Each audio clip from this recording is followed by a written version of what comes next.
Oh, yeah. How about that? That's some good music right there. That's a little better this week. I didn't know where we were going with that music. I didn't I'm like, Only thing I could picture was some Richard Simmons short shorts. that's exactly I what think I I just thought. threw it on my back. Gentlemen, how are y'all doing tonight? Doing all right. We can keep it going. All right. Hey, really, this is our first big show. Right? We who's got? I got y'all got that background noise coming in. Yeah, if you're watching the show, you got to Whoa. mute it. Yeah, You got to mute it if you're watching mute the it. show. Got to mute it. Make sure you mute your phone. First time going through it. We're good. All right. Hey, this is our first real big show. All right. So what we're going to do is just to start off, before we get to the big topic, we'll go around the room and everybody will introduce themselves real quick. We'll start with you, Anthony. Oh, hey, how you doing? Name's Anthony. 3 kids, 21, 19, 11. Small business owner and a budding entrepreneur. Hokey for life. I know that's not probably popular here, but that's all right. I'm just excited to be here tonight. Let's go. I love it. I love it. Devon. Hey, what's up, everybody? Thanks for jumping on. My name is Devon Carson. I hail from the big metropolitan city of Burlington, North Carolina. I am so glad and so excited to be here.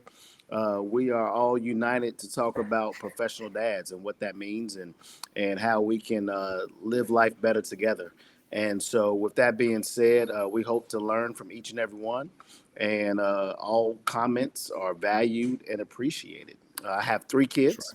I have one that's 21. I have another one who's 18. Both of them attend the greatest university on this planet, the University of North Carolina. The Ohio Go State. Heels. Yes, sir. Are And you? then I have a 5th grader who goes to Smith Elementary School, and she is rocking and rolling. She's a princess of the castle. So, Devon Carson, I look forward to talking to you. Yeah, running the show. Running the show. Eric. What's up, gentlemen? Eric Hardhill from the NC, North Carolina made. I am here in Summerfield, North Carolina. By day, I'm a financial advisor with Northwestern Mutual. At night, I'm just a sinner saved by grace. Married to Erin, 16 years, 2 kids, 2 great boys, Ethan and Evan. And we're super excited to rep the Hart clan. Really excited about being a part of this podcast. I don't know why they have me on here, but we're going to figure it out together. Representing your next national champions, University of Georgia Bulldogs. Can't wait till the playoffs get started this year. So, why you put him before me? Hey, good luck this weekend. We're going to sit and wait another weekend. But no, I'm really excited about just offering a couple of wisdom nuggets, things that I've figured on my journey through life, and sharing it with these 6 guys, and we'll see what happens. I love it. I love it. Josh. Ooh, I missed that. I missed y'all last week. So yes, I am. Let's see. My given name, Josh Griffith. Those of you that are joining me on social media might know it from the Josh Griffith, not to be confused with probably the next national champion, the Ohio State University. Sorry, Eric. That's just what we do, baby. So I know. Listen, I know. Oh, see, this is gonna be a good show. Yeah, man, I'm looking forward to this, man. Those of you that jumped on, you guys know, but taking a nice little social media break, very good for my mental health. But when Matt called, Eric called, Devo and I jumped on and was like, hey, this is what we want to do. Obviously, I'm a professional by day, entrepreneur, insurance agent, 13 years. I'm a dad, social media, all that good stuff. But yeah, the dad life of me is I have a 19-year-old daughter, freshman in college, and I have a freshman in high school, a son who's an athlete in the middle of basketball season right now, which is very, very cool. So he plays soccer, which I cannot help him with. Basketball I played, I can sit up and coach and ref and dad and play and all that stuff and get frustrated with the coach. Not that anybody's been there on this call or listening, but I do. So very much looking forward to hanging out with you guys. And I think you said it a little bit last week, Devo or Eric, of I get a little bit longer tonight because I missed last week. So you guys said it last He week. don't know what 30 seconds means. I know. Yeah. I'll leave it at this. Listen, I'll be like the great Jimmy Valvano. You got 2 minutes on that clock. Do you think that matters to me right now? Nah. But I think you really jump on and get a sense of how you can click with people. And I think when Matt and Eric and Devo and I got on the call and on the thing, it was like, man, let's go. This is amazing. Clicked a whole lot with dad life, sports life, kids, like all that stuff. So I'm excited to be here, drop the knowledge that I have about being a dad, the knowledge that I probably wish I would have had, and all hopes to obviously help people. So thanks for being here. And I'm in Charlottesville, Virginia. Wahoo wah. Sorry. But No. we are getting ready to No. lose right now to Memphis. So it's all good. M-Town, baby. That's right. Doc. I like pie. I have 2 kids that I know of. That's why I move every 3 years. Change my last name every 5. I'm currently in St. Louis. Oh, we got to move now. Sorry. Honey, start packing. Somebody's in the chat that Doc doesn't know. Looks a little suspicious. Hey, I got to go. Anyway, no, I'm in St. Louis. I'm retired military. Spent 32 years in our wonderful, greatest Navy on the planet, and suffering for it because I hung around too long with people like Matt, them jarhead types. So I have developed a wonderful taste for crayons. I don't know where that came from. Yeah, but cherry red. Which one's your favorite? Like, can I interrupt and ask what kind is which one's your favorite? I like to get the small pack, the 12, the 12 crayons, and then I just eat them all at once. It's kind of like fruit punch. Yeah, that's right. Roy G. Biv, baby. This.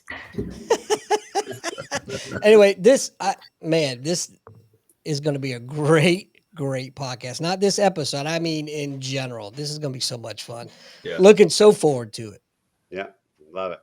All right. Hey, my name is Matthew Curran. I am from Raleigh, North Carolina. I've been married to my wife, Tisha, for coming up on 30 years in May. Been with her for 33.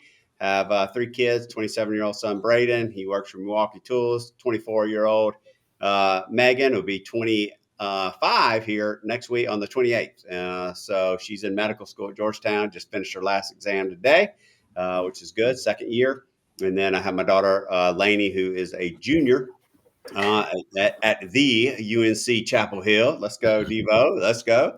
And that's where Megan graduated from, too. And I am a Tar Heel. So retired Marine pilot, flew helicopters, flew V-22 Osprey, flew air medical for Wake Forest Baptist and all over the country. And then now I fly for Team Penske NASCAR and Indy, fly a helicopter and 2 jets. But I say all that's my side gig. So this is what I love. This is what it's all about. It's about getting with people. You 5 great men and really cutting it up and talking about how, we can bring together a group of men, a group of fathers, and provide maybe some fun, but maybe a bit of support for all our fellow men out there. That's what we really want to do. We really want to grow this because when we really first started talking about this, we really figured out that we all need each other, right? It's something that we need as men. A lot of times we're individuals. We don't think we need it, but we really do. And that's what we're here for and all that. So we're going to kick it off. We go in multiple segments. So Doc back there runs our segments for us. And we're going to start off with our first segment here. And basically we're going to really get into it. And the big question of this is, why do we need a community of men? Why do we need a community of fathers? And I want to, and specifically fathers, we're the Professional Dad podcast, but I want to start with this. I'm going to start with a little fact for y'all. The prevalence of a father being absent. All right. Approximately 18.3 million children in the United States live without a biological step or adoptive father in the home. That accounts for 1 in every 4 kids in the United States right now. So we really want to talk about, how we can, be present fathers, So who wants to take it away? Why do we need to build this community? Why do we need to bring men together? Take it up. Who's got it? Ooh. Devo. I'm gonna call on you. I won't let him Yeah. shotgun you like that, man. That's messed up. I'll take it because Matt, man, that's as wrong as You jump in like we're all sitting here hanging out. Like who wants to I know. take Right? this one? We're all like, all right. Devo, you look like you're not paying attention to it. You look like we're all paying attention. Hey, Yeah. I look, like the school teacher up here. look, He trying man. to call a brother out. Yeah. Hey, no, thank you. I like that fact that you just spewed out. 25%, 1 out of every 4. That's sobering, to say the least. And I think that speaks to the volume of why this podcast is so important. Like, first and foremost, we're not perfect. Like, I just want to drop that myth right off the bat. Like, we don't have it.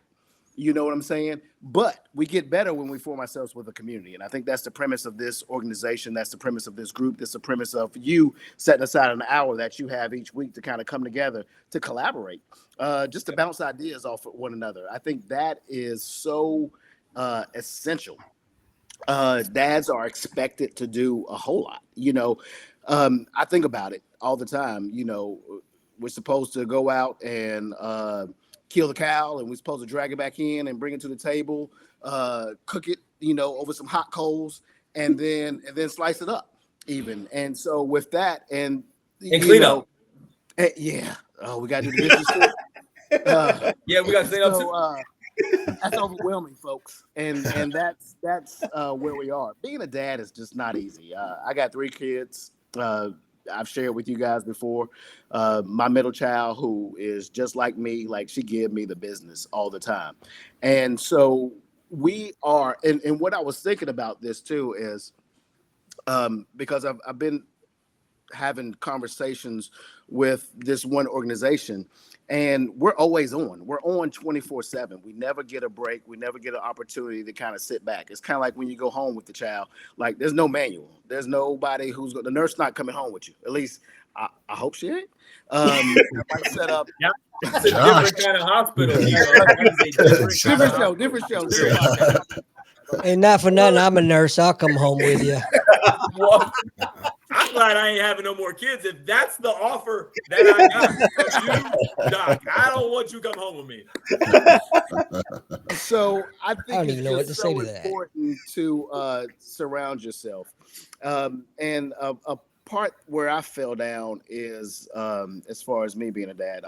By trade, I'm an educator. I've been an educator for 23 years, and the last several years of my professional life had an opportunity to be a principal. Only problem was I thought I was still a principal here at the house, and my wife, who's a teacher, she quickly told me, "You don't evaluate me, so whatever you got to say, you can just flush that." And so we have to humble ourselves and make sure that we put ourselves in position where we can listen, we can hear, we can be responsive to their needs, and we can relate. Even if we don't understand, we still have to be able to relate and understand our children, our wives' perspective, and I think that's part of a foundational necessity that I often didn't grasp.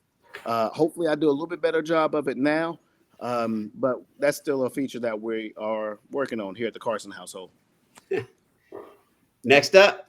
Well, here I'll go because I think like if I have an issue with being a dad, if I have an issue with anything, I'm not gonna lie. Y'all know who I'm calling. Like Matt, like let's go, bro. But I think it's difficult to whether you're a relationship, single dad, relationship, single mom, whatever.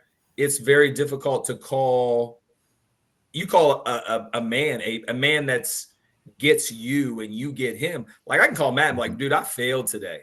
I know in a good community of men, if I have the right men around me, he's not going to judge me and be like, man, you're a horrible dad. Yeah. I lost your friend. I lost you. And maybe we have that fear. I've had that fear to come home to a spouse or go to the kid's mom or go to a woman and go, hey, I messed up with this. Maybe it's, hey, I'm going to be judged for, oh, man, you can't do anything right. Because that's just how we feel. We're not, telling feelings or giving opinions or giving all those things. I think a men's group is like, hey, you're not going to judge me regardless because we're boys. And if you, and I'm going to listen to you because if I say something to Matt about, hey, I did this with my son today, or I said this, Matt's going to be like, bro, are you serious right now? you should have said it like this, this, and this. But if I say that to, let's say if am I married, say it to my spouse, this is what happened. It's like, you're insensitive. You're this, that. We take it differently from women than we take from a man.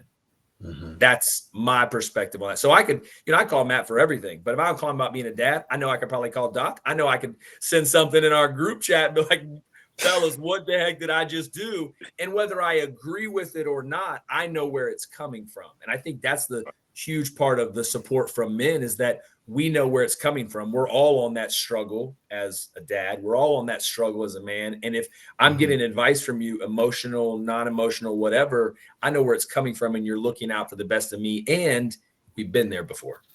Well, you said it right there. We've been there before. We bring it from experience, right? Mm-hmm. And maybe I did it right, maybe I did it wrong, but I'm giving you something where I say, oh man, I did that before. It didn't work out good with Braden. Maybe you need to do this with your son. Yep. All right, who's next? Yeah, well, I think. Go ahead, Eric. No. You got it, brother. All right. Well, I'll go back to June 14, 2008, one of the best days of my life. And that's when I got married. And I reflect on the question of why a community of fathers. Well, I go back to a community of brothers first. Devon was one of 7 guys that I asked to stand there with me and be there to make sure I jumped over that broom. And so it's making sure that, come on now, I already give you that as far as the compliments go. I'm about to walk and he's done for the night. Yeah, I'm about to walk it back here. I was setting him in. He's already trashing. But anyway, but I reflect on each guy meant something different to me at some point in my life that was the reason why, we asked them, hey, this is an important day for me. Make sure I do the right thing. And so they were there for me then. And then we live our lives. We may be still connected by phone calls and occasional text messages. We don't really spend as much time as we used to, but that's life. That's what happens. But I reflect on different things that have happened over time that has caused for us to stay connected, whether, hey, it's a birthday or children graduating, things of that nature, or is it just, I miss you, I was thinking about you. And so even thinking about this group here and how we kind of came together, it's something that we need. We need to be talking to one another because, back then it was marriage and it was getting me over that hump and make sure I jump the broom. Now it's like, it's children and, taking pieces of things that you've done at different stages, because some of the kids are adults and I'm working with younger kids. I'm a caboose in terms of father. I'm trying to father things that you have already done. And so it's different inflection points in your life where you need another perspective, and it's good to build on the perspective of other people who have done it, good or bad or indifferent. And so I think that us coming together, creating this space to be able to talk. I know we're going to laugh. We may have some sessions we disagree with one another, but it's good to have it. And it's certainly good to see that it expands beyond just here with others that are watching, because maybe there's a wisdom nugget that the group will share that's like, I hadn't thought about that. And that came from Vegas, or that came from Montana, so this is the thing when you get men and even women together and begin to talk about it from a perspective of dad or perspective of child. My bad. Sorry about that. It's important to have fresh perspectives and new ideas to do it, because I don't have the lock on everything. I don't have it all figured out. So, right. Absolutely. I couldn't agree more. Before the next one, like, women go to the bathroom together, right? Like, that's their thing. Like, girl, we about to go. Like, you want to go? Yeah, we all going. Why don't we do something like that? Like, I know we don't go to the bathroom together. Hey, I can tell you why. No, but I'm saying, like, there's all kind of watch you wear. Listen, But if you give me a pair of Jordans, no, like, why don't we have a thing? We need a thing. Because you said, Eric, you said it. Wait a minute. You're talking about going to the bathroom and saying you need a thing. I'm not down with this conversation. No, I don't judge, but it ain't my thing, if you know what I'm saying. No, women have their thing where they go to the bathroom and they're like, oh, Eric's wife may go with Devo's wife. Like, look what they doing. They got on, he did this, that, all those things. We need a thing. I'm not saying, Doc, you just took it to another level that we didn't need right now. You're welcome. Anthony, what do you got to say? Yeah, help me out, bro. Yeah, let me bring it back down. Thank you.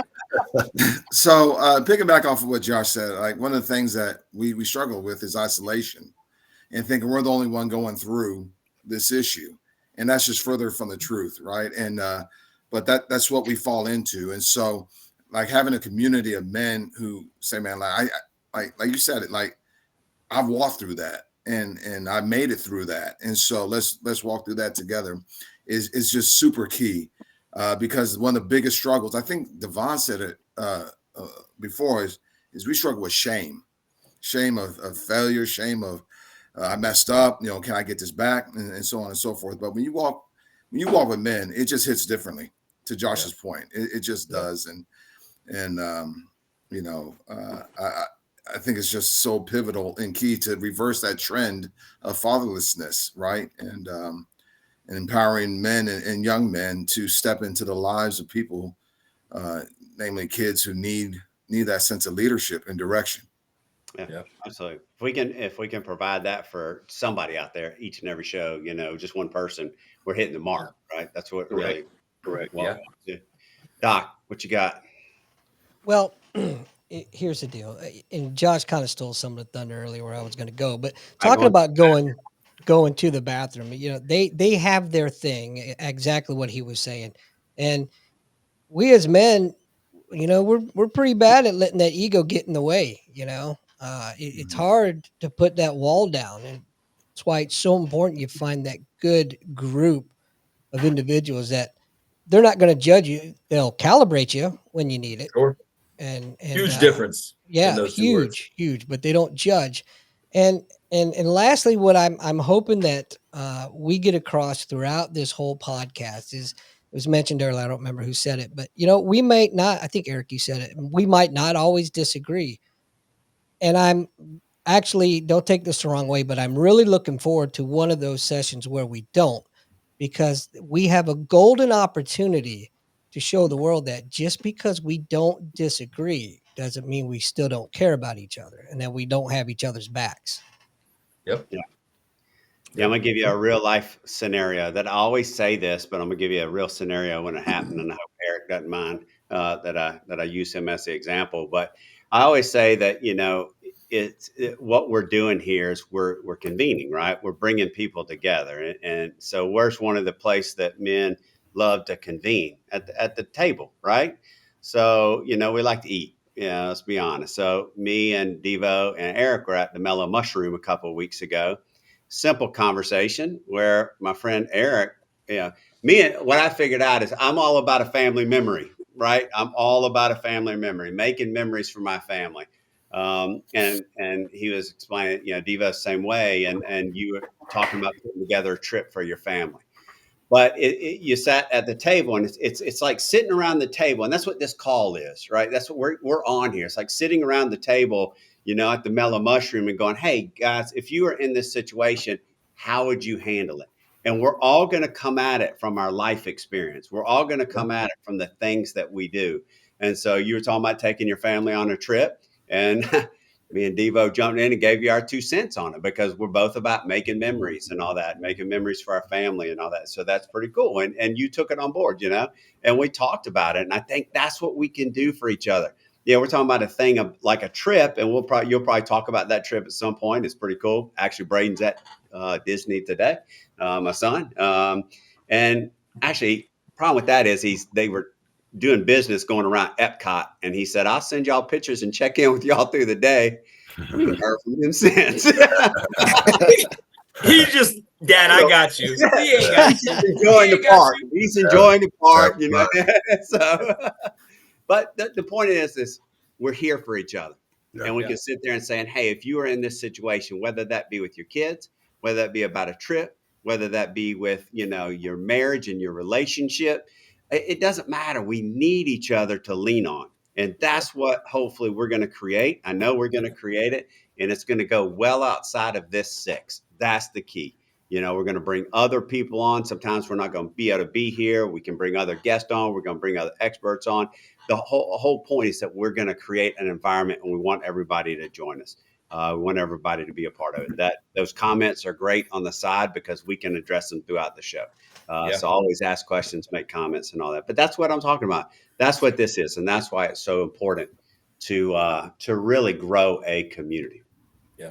So I think fathers, Yeah, Eric, and I'll think Eric said it. He's like, like catching up. Like, I miss you, love you, bro, whatever. Yeah. I mean, I grew up, my family growing up, preacher's kid, all of that stuff. Like, we express feelings, good, bad, ugly. Like, PK's in the building. Like, we express those feelings. But if I can send it in the chat now, like, all right, fellas, love you, miss you, whatever, and it's cool. But you have the way we were brought up, that wasn't okay. Like, if I said that to some like newly developed friends, even if they're good friends, like, hey man, love you, bro. Like, huh?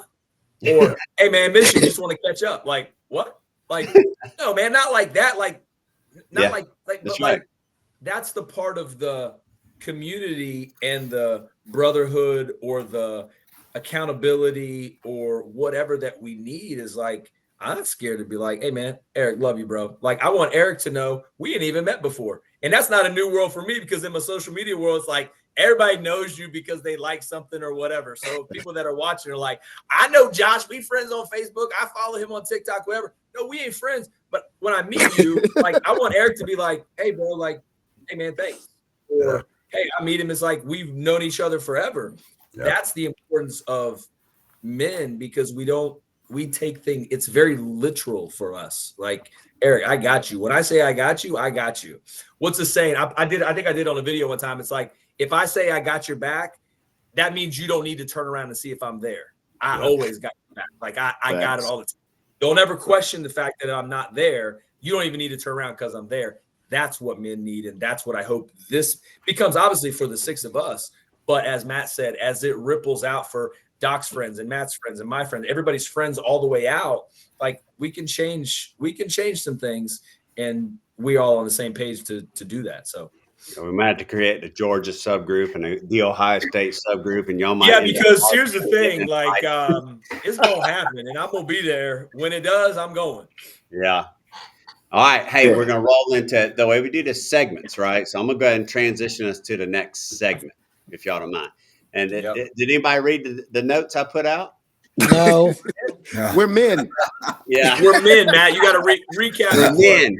Well, I thought that was an instruction manual. That's the most preparation I've ever put into anything. But I was gonna what I put on there is a question that is written on there, but I'm gonna switch it up. I was hoping y'all read it, but I'm really gonna come in with the other right hook here on you. And so I was watching this thing the other day, and somebody was on a podcast, and this person was getting, they were talking about marriage and family, and that was the topic of it. And this man, the guy who was leading the podcast, asked this question, and I want to ask y'all this question. So it's maybe not what you're thinking about, right? Are your kids and your wife happy in their life? Answer that for. That ain't the question you're supposed to ask us, Matt. Yeah, who's going first on this one? That's another one of them shotgun questions right there. I think I'll take that. I think all things equal, if we're meshing wife with work, family, organization, things of that nature, I would say yes. I would say, even when I think about work, family, and we mesh those things together, I would say yes. I think about the boys, grades, how they adapt to the things that they're doing in school. They're gregarious. I went to a party today for one of them, and just one little girl, he had to leave to go to the doctor, and she said, I blew a balloon for you. I want you to take it with you. And I was like, ew, but that was nice. Do not touch that balloon. I'll buy you a balloon, babe. So I think all things relative, yes. Are there those moments where there's pressure? We'll dive very deep into this eventually, but you guys know, my wife is a breast cancer survivor. Are there days she thinks about that? Are there days that she wonders if the cancer will return? I'm sure that there are days where that happiness is fleeting, because life be lifing. But all things considered, I think yes, I think that they are happy. I think a part of that is because we are indebted to our Savior, and so we know that there's a price to be paid for following Christ, and that price is not always everything's easy. There are things that there's feels like burdens you have to bear, carry, even though you know the burden bearer carries them for you. That still means that we got things that we have to go through. But again, all things equal, I think that if they were sitting in here now, they would say, yeah, we're happy. Now Thursday could throw a wrinkle in all of that, but right now I think we say yes. Yeah. Hey, Matt, can I ask you a question about that? Is the better question, are they healthy? Are they emotionally healthy or mentally? Because happiness is so fleeting. So Happy is a circumstance, right? Yeah, I don't know that my kids are not always, yes, I was like, no. like they're not always happy, you know. And so, but that's true. But if you go into it, I mean, the deeper question is, what role do you play in it? What role do you play in your family's happiness or health or, stability and all that? I think we take it all. I think we feel like we have to take it all and control it all, but we also, I think, do control it all. Our emotions are, because look, I've been there. I'll tell you right now, there's split household, right? My kids aren't here all the time. I'll tell you, I mean, my son comes here sometimes and I can tell, bruh, he ain't happy with me. He ain't happy with school. He ain't happy with, his mom, his sister, whoever. Same thing, I think. But the happiness, but how can we play that role is a great point to that. But yeah, I mean, I think we take all of that because we want everything to be perfect, or we want everything to right, and we massage it and move it around, whether it's spouse or girlfriend or fiance or kids or church or work or whatever. That's just in our nature. And sometimes that's it's almost like you could squeeze it too hard, and I think that's where the unhappiness or how we, it's a control thing. We're all control freaks to a certain level. What I thought was interesting, and I'll tell you this, and then we'll go to somebody else, is that when that person asked that question on that podcast, the man asked the woman on that podcast, what she thought was coming is, are you happy? Are you happy and healthy? Are you happy in your relationship? Right. But what he asked her is your husband happy in the relationship? And she just sat there. And she said, well, I don't know how to, she said, that wasn't the question I was expecting. And she said, well, is your husband happy? And she goes, well, I don't know how to answer that. And he said, well, I think you just gave us the answer. Yeah. Right. Yeah. So who's next? I think happiness is a relative quantification there, because no relationship is perfect, right? It takes work. So I think that question is relative to, let's say, just space time, if you will, because it depends on when you ask. Mhm. You like I'll when they be sleeping. honest. Oh, you're happy. no way. Yeah, I'm happy. I'll be perfectly honest. My wife and I got in an argument today. So if you have to ask me that question, no, right now she's not happy. Right. Yeah. So it's relative, I think. Or for the kids too. It's like, did you just get something at the store? Yeah. Was it just your birthday? Was it just Jesus' birthday? And you're like, yeah, my dad's the greatest thing ever. And tomorrow I'm like, nah, we're not gonna get that. I'm like, I hate you. I'm out of here. I'm good. I'm like, well, but deeper. I know what you're saying, Matt. Like, deeper than that. This is a deeper question, this is a deeper question. It's consent, like happiness, feeling safe, feeling secure. Are you setting the tone? Let me tell you. My wife being a nurse, I mean, there's a lot of kids. We just said at the beginning, at the top of the show, 1 out of every 4 kids is not wanted, does not have a father. So, are you setting the tone? Are you setting are you a positive role model, and are you setting the conditions for your family, or your marriage if you're married, or for your kids on a daily basis? That's really what we're talking about. I think that's a totally different question. Yeah. I mean, Yeah, but that's what we're talking about. That's what Yeah. we're getting into. Yeah, y'all are men. So y'all, like where that lady went deep on it, you men, y'all took it at the surface So level. we should have read the notes. We're We happy. should have read Wait, the notes. if you would have asked a question, man, I'm proud of you, dog. You thought Hey that deep. man, I did, but I also agree with everybody as far Yeah. as Happy's relatives. I mean, Sure. yesterday the boys were supposed to get Panera, and wifey had an extra meeting that she had to attend to. She texted and said, "Hey babe, can you cover dinner tonight? I got to go to another meeting." I tell the boys, "Hey boys, mom's not bringing Panera." What do you mean? She's the worst person in the world. She works. So She that's works all the time. so that's She never fleeting. bringing us nothing. Yeah. So that's not a good example of happiness. That's just how they were hungry. right? Yeah, you can tell Eric live in the suburbs, right? You know what I'm saying? That's right. My kid is happy. We just get a cheeseburger. We get cheese on this today. We get a cheese. Hey, Go back but to my house burgers. on a serious note, I want to kind of answer that question. And so, like, are your folks happy? Well, let me back up. To Anthony's point, I figured he was going to go there because our old pastor, Al Gilbert, he used to always talk about this: happy versus joyful, like, and the difference between those two. But we won't digress there. Yeah.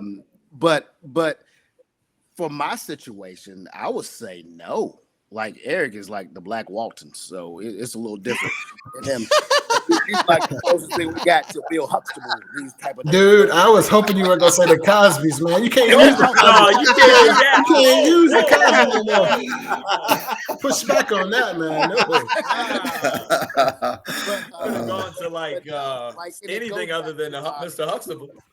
So it goes back to my previous point that I was talking about. Like, I think a lot of times when I would come through the door, like, I was so, like, it's been so entrenched in me to, like, all right, you got a problem? 30 seconds less, I'm gonna solve this problem. And we gonna check that thing and we moving on to the next situation.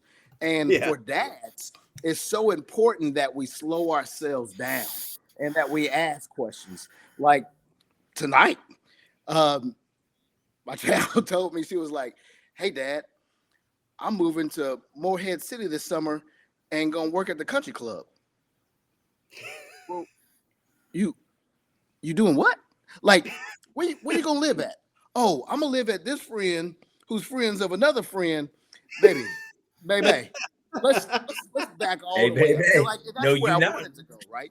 Like, that's where I wanted to go with the situation. But now that I've got a little education in me, I've learned that I need to ask a couple follow-up questions and be like, okay, well, what about this? What other options have you considered? Like, what's going to be the benefit? Like, what's your ultimate end result? And so, like, I try not to dictate, oh, hells no, you're not going to do that. You're going to do this, right? So I try to back the train up and just ask follow-up questions. And I want to just be present.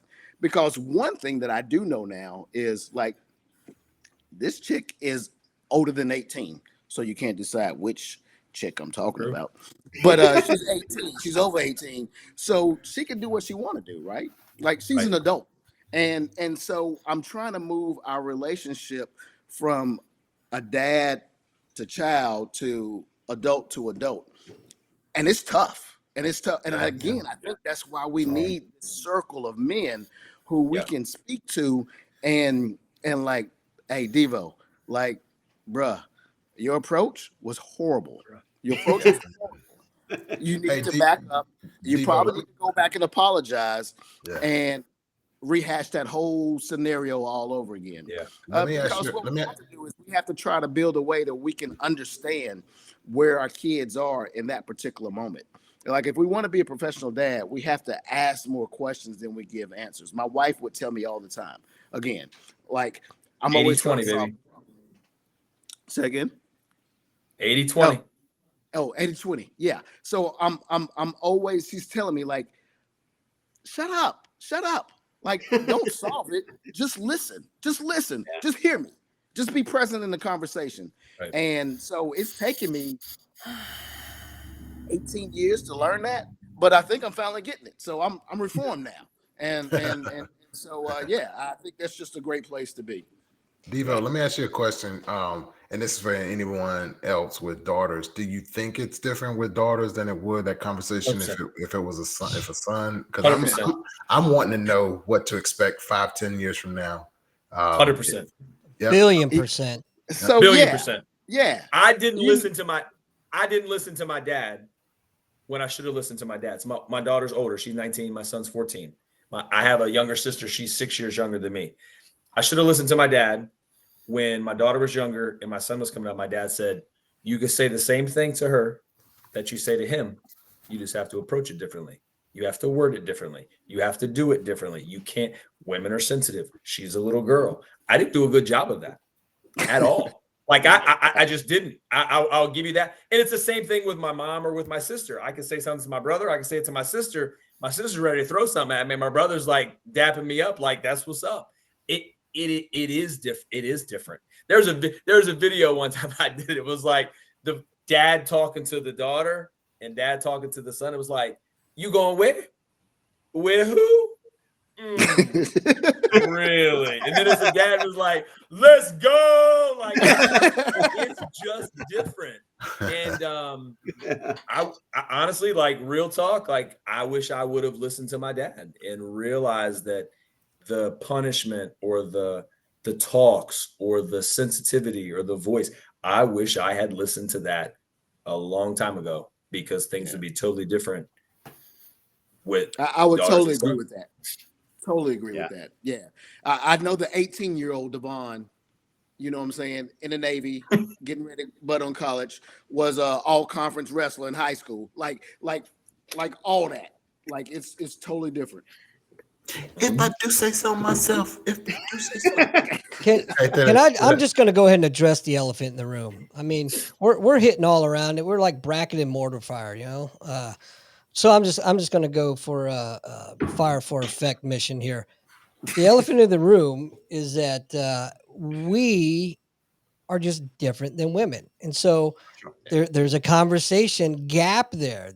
They like to talk around in circles, and we're like, hey, man, get to the point. I'm not smart enough to figure out what you're trying to tell me. Let's go.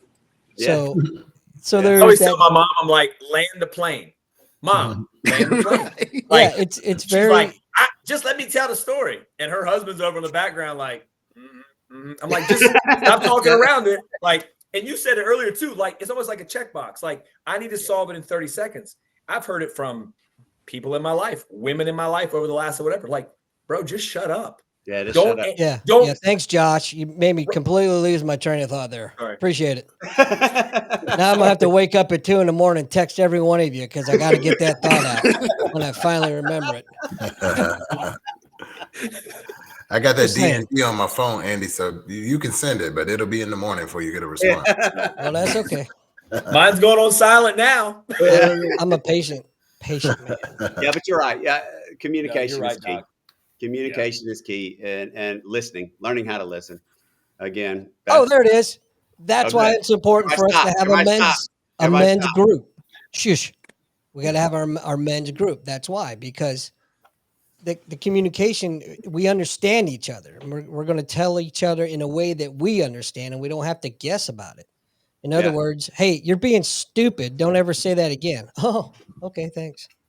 Instead of getting the silent treatment for a week. Yeah. Very true. Or given the silent treatment. Well, I can't. Because we don't understand. Oh, really? Listen, we're gonna talk both sides of the coin. We do that stuff too. Yeah. At least I do. We're gonna we'll do a show like on communication, right? And I got some big thoughts on communication. And Josh has heard them all and his things that he's gone through and just in life, right? Yeah, communication's hard. Learning how to listen is hard. We want to fix. We're fixers, right? So we got to learn to sit back and listen. My wife will come home from work and she'll just say, "Will you just listen? Will you just listen? Just sit there and listen." And I just want to talk and talk and talk, and I just sit there and listen, bite my tongue, Yeah. What's great about hearing aids? Just turn them down. I'll listen to you all day, honey. Yeah. All right. I'm talking to you. I've been talking to you for 10 minutes. Why are you vacuuming the floor? Huh? Yeah. I got you. Yes, dear. Yes, dear. Oh, wow. One of the sections we're going to do on this show is, I called it. We might change the name. I don't know. It's the School of Hard Knocks, right? So whoever's leading the show every week, everybody different is going to lead the show. This week, so the first one, it just happened to be mine. I'm leading this one. Next week, it's going to be somebody different. We'll see who it And is. you'll find out during the show. Yeah, you'll find out when you'll find out 47 minutes in that you were supposed to lead the show or you were leading the show. Right. At least halfway But over. this person is going to come up with and talk about a story, something that's happened in their life that meant a lot. And so School of Hard Knocks, it might be the University of Real Life. And this is what this story that I'm about to tell y'all is, and has to do with my father. My father still means a lot to me. And, some of my most important conversations I had with him. I would turn to him, in a time when I wasn't quite sure as a man, and I would ask him questions, and he always came with advice. And I take a lot with my kids today. I take a lot of what he talked about, and I roll that over into how I have raised my kids. And I'm going to go with Matthew 7:12, right? So, and what is that? That's the golden rule. Do unto others as you had them do unto you. And my dad preached that to me. My dad preached that to me and my brothers, is you treat people the way you want to be treated. But he would always take it a step further, and he would say, you don't just treat people how you want to be treated. You treat people how they need to be treated, because we all have different needs. But I want to tell you a quick story. And you may notice something about this show, right? And I don't know why Doc set it up. We got the white guys on one side, and black guys on the other. Don't say it. Don't say it. Didn't even see Now you can be a fucking You organizer. done said it. Hey, it's a story of a lovely lady. All right. But I want to tell you a story about what happened. I grew up, and I was a football player. I played football through high school, and I played baseball, through high school and college and all that. But we used to have two-a-days, right? And there was this one year, I was a junior, and we were having two-a-days, and we lived in these townhouses. Is where we lived, and we hadn't been in there that long, but it was in Raleigh, North Carolina. We lived in these townhouses. Unfortunately, there's a bunch of Northerners that had moved into our. So if you're Northern to watch, I apologize. That's how I feel about them. Southern guy. So at the time, it was two-a-days. My parents were on a trip. They were on a trip down in Florida or somewhere. I don't even think. Well, what did we do in 2 days? You practice in the morning, you practice, you have a break, and you practice at night. So all the boys from the team came over and spent the night at my house. Right? We didn't do anything wrong. I'm glad you laughed, because I was thinking it. We played video games. We ordered pizza. I mean, we were tired. We worked pretty hard. So there was nothing like nefarious going on. There was no. I kid you not. You can say that, but there was not. There was no. Everybody in the chat, if you believe what the heck Matt's saying. Was this high school again? Yeah, this high. We really didn't do it the whole time, because I mean we were having to be at practice at like 7:00, 7:30. So here's the deal. I went out to the mailbox about 2 weeks after that, and I opened a letter that came in the mailbox, and my dad was standing outside, and I read it. And that piece of mail, this is in the mid 80s, mid 86, 87, 88 timeframe. And that letter said, we don't want people like that in our neighborhood. Whatever that meant. I want you to think about that. That's what I opened and I read. And I handed that letter to my dad. My dad didn't say a word. He said, I'll be right back. He got in his car. He drove up the road. He came back. He opened the car door. He had a for sale sign by owner, and he put it in the front yard. Wow.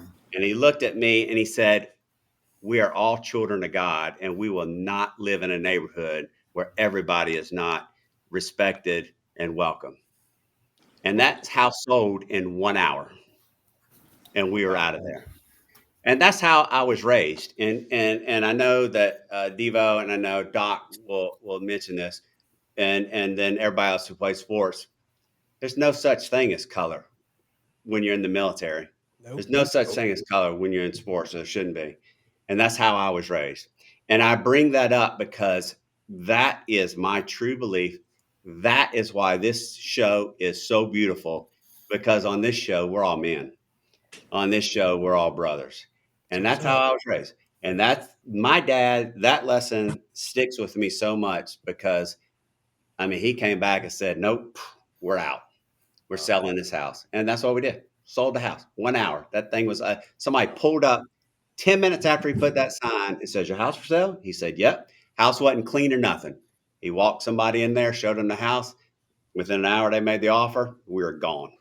We were You think it gone. was the person that sent you the letter? They were probably like, we No. That But- worked. Yeah. We got him out of here. Like, we are dirty people. You know, that to me was a big life lesson for me. Yeah. It taught me tremendous amount about who I should be, but who my father was too. Yeah. And that was big. So I open it up. You know, what are y'all's thoughts on that? You know, we have an opportunity here. Well, we have a huge opportunity, regardless of our color, regardless of our age, regardless of our economic background, regardless of what state we're in, regardless of any of that stuff. I think we have a huge opportunity to talk through mistakes that we made, listen to them of somebody else. And like, you know, Eric has younger kids. Matt's got older kids. Devon's got older kids. Mine are kind of up in that. Like, we have an opportunity to go, hey, do things that like I didn't do them. Do as I say, not as I did, because this is what could happen. And I think that's what's missing from Doc said, or somebody said at the beginning of, we may not all agree or disagree. Like, Josh, yeah, you shouldn't have done it like that. I'm not going to end the podcast. I'm not going to unfriend, defriend, not respond. That's just not how men operate. And it's not how good Christian men and brothers operate. It's like, hey, man, I appreciate that. I know where it's coming from. But I wish I'd have learned that lesson, Matt. And we can go into that on my story of like, and Matt and I are the same thing. And Doc too, like, I don't see race. Like, I just don't. Like, we're friends. We're all people. We're all children. We're all those things. But, you know, you'd be surprised if, like, you know, I still like Eric, even though he likes Georgia. But there are people in this world that use politics, race, religion, sports teams, any of those things to be like, I ain't friends. I could have got on here. I ain't even like Eric no more. I could text Matt, like, I'm out. Eric got the Georgia dog in there. I don't like him. But that shows how petty and small-minded people are, that you can use a sports team or the color of our skin or our political party. Or what, like, that's that. Yeah, I'll leave it at that. I'm here to tell you, I've done cadaver labs, right? I've worked, obviously, being in the medical field. I got news for everybody. Guess what? It's breaking. You ready? Sit down. You ready? We're all the same on the inside. I'd start singing that Mandisa song, but I can't do it. My voice is. Who else? Now, Matt, just thank you for sharing that, because that is that's pretty big, pretty bold, because there's more than just the racial lesson. We don't tolerate that. There's this thing about how big your dad appeared to you to make a big bold move like that. And I'm sure the imprint that may have had on siblings to know, man, Dad is a tough guy. This was big, this was bold, but it also perhaps set the wheels in motion on how you would have to make big, bold decisions for your children, or things that would stand out.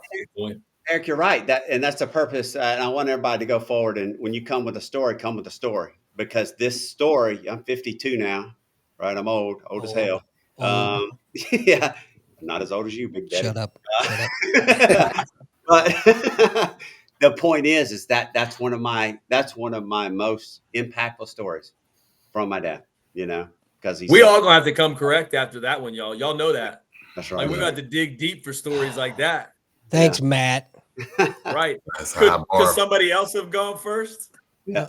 That means I got to make something up now. Right. Anthony, Devo, what you got? Yeah, that's huge. Go ahead, Ant.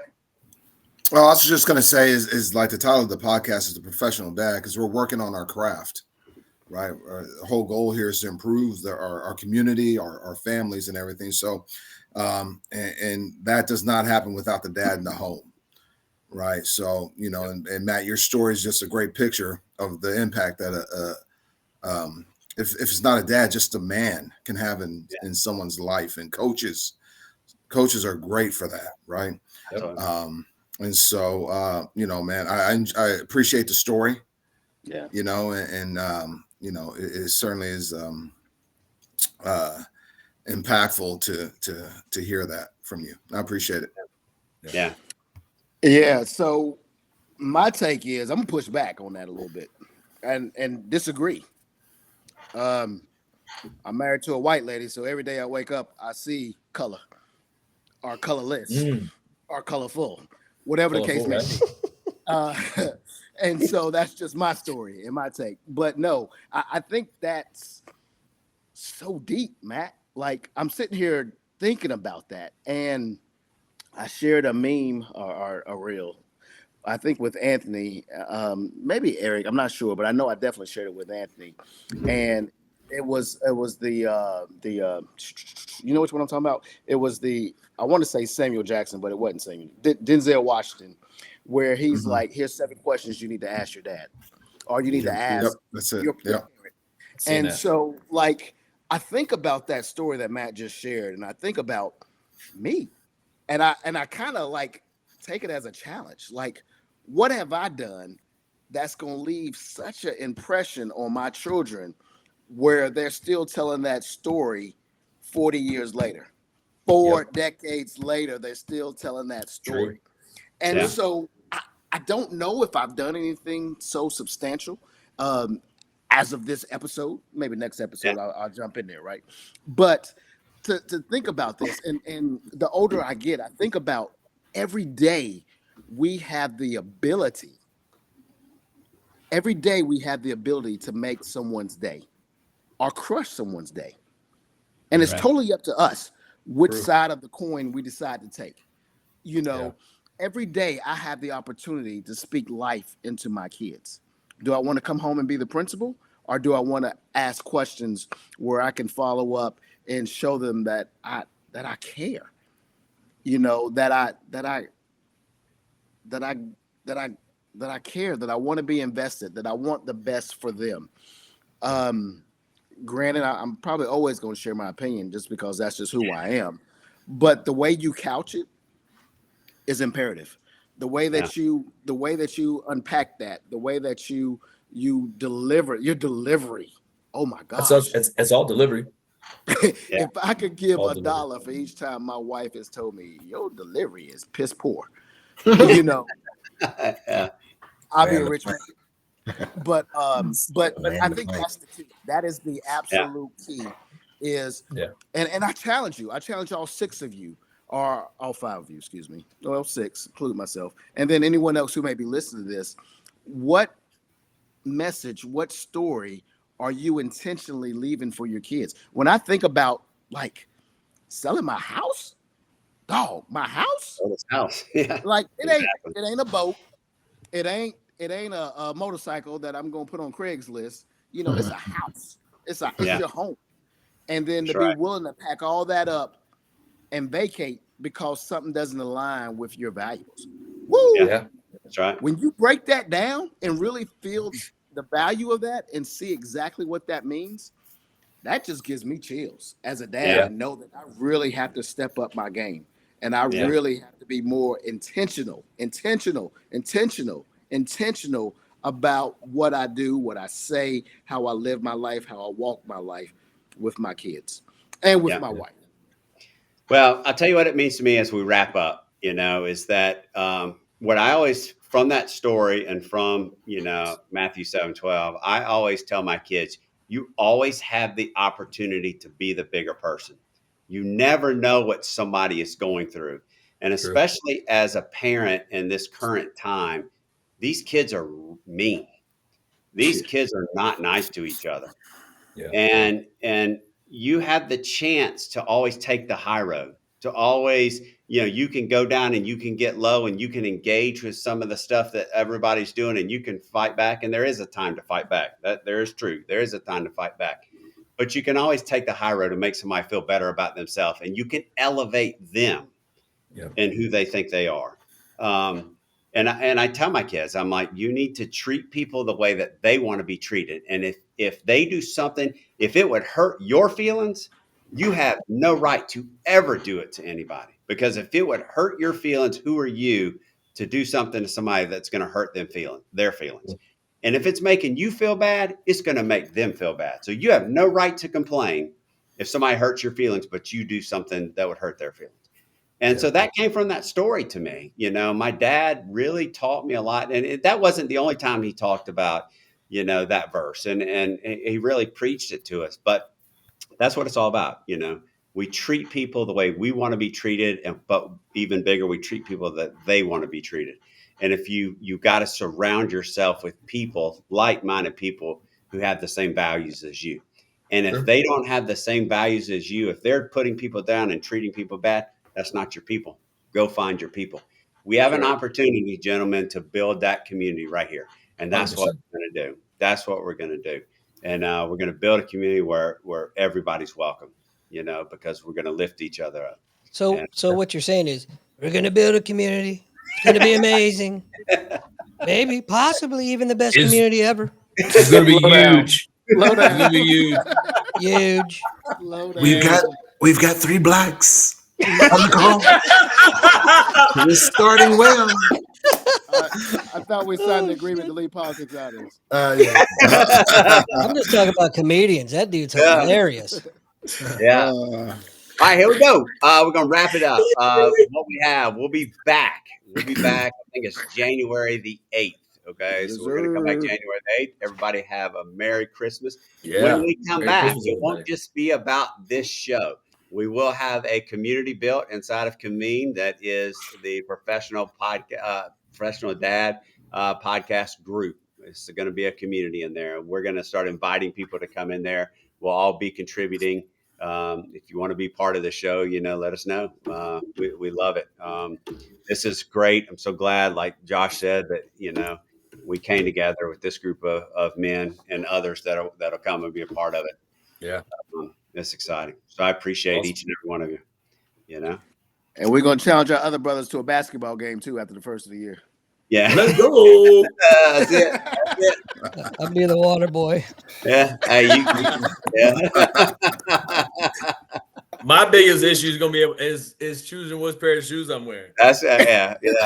I got a shoe problem now that I'm friends with Josh. My wife was like, well, first she saw those Jordans and she was like, why is Josh getting those? He's not a Tar Heel. And I was like, well, come on, Jordans and all that. And I said, oh, by the way, yeah, I ordered a pair too. And she's like, do not let him influence you. Matt's done bought 46 pairs of shoes in the last 90 days, and he's blaming it on me. It's cool, man. I mean, women love shoes. It's all good. That's it. Listen, if there's a woman that comes in here, she is not getting any of my little plastic boxes. Those are from my J's. They're from my shoes.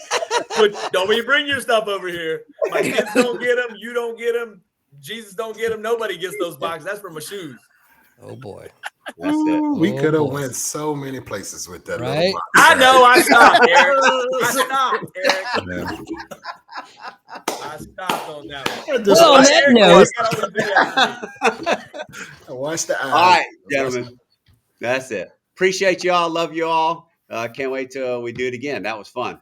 Yes, Happy sir. Hanukkah. Yes, sir. Happy Happy Hanukkah. Hanukkah. Merry Christmas. All the above. That's right. Bye. Take us out. All right, everybody. We will see y'all on the 8th. Peace.